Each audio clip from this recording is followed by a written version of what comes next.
important, and they both tell stories. The difference is that the major arcana is your life in all caps, and the minor arcana is just your life. For example, if you get the Seven of Swords, minor, and Death, major, I can see that if you don't stop lying, you're going to seriously change your life. Probably by pissing people off and causing drama. The way these two cards interact is that the Seven of Swords is absolutely within your control if it's your behavior. Death, though? Death is in charge of death. You can shore up your behavior and change as much as you're able, but by the time it shows up in a reading, death is coming to visit. The majors are the bend in the road. The minors are the road signs. Death is coming whether you like it or not. The fool is gonna jump. If you try to delay, he'll flip over and fall off the cliff. When you see a major card in a reading, I want you to stop. Learn the card. Learn how to apply it. Don't be afraid of the fool's journey through the major arcana. You've been taking the same path since you were born. 0. The Fool. I am going.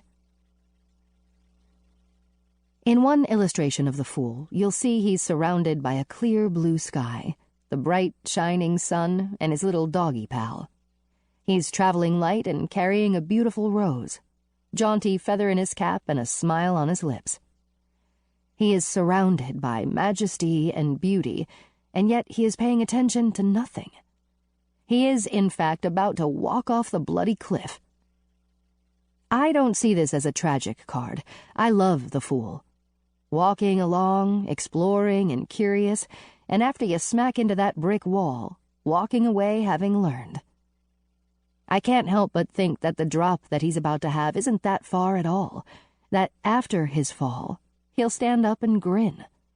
He's carrying a small bag, not weighed down by anything, and the flower in his hand is blooming, indicating growth. Historically, the Fool is the only person the king will listen to. The jester is a beloved character. Notice I didn't call him a clown. That's important because clowns have nothing of substance to say, and they're creepy and vapid to boot, in this author's opinion.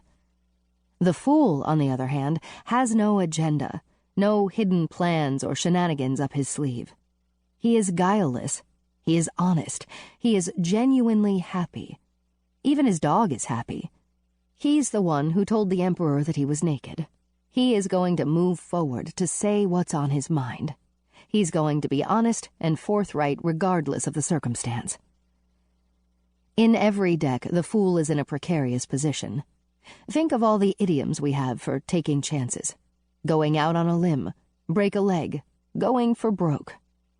These all sound really painful, but what they're about is deciding that being still is not for you. When you see this in a reading, you'll know it's time to jump. The Fool inverted. Inverted, the Fool is the guy you don't want on your side. He's the, well, how else would I get the toast out of the toaster? The knife fits just fine guy. He doesn't pay attention to anything. At all. The Fool inverted represents deliberate ignorance and being obtuse for its own sake. It's not good for you. I'm surprised that evolution hasn't taken care of that particular trait already, but it's still around. This card inverted tells you to wake up. 1. The Magician. I am doing. The magician has all of the magical tools in front of him. Pentacle, wand, cup, and sword, but he's not reaching for them. He has his own 2 hands, one usually pointing up and one down, which calls to the Wiccan prayer, as above, so below. He is in control of the elements. He is calling the shots. The magician uses his own energy to make things happen. He is surrounded by growth and beauty and is adorned with an infinity symbol. He's looking straight ahead and is completely aware of his abilities. This card always reminds me that we are magic.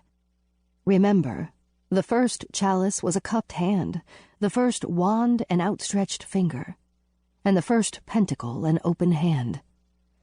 The first sword was probably a sword, but whatever. The point is, we don't have a need for trappings. We only need ourselves.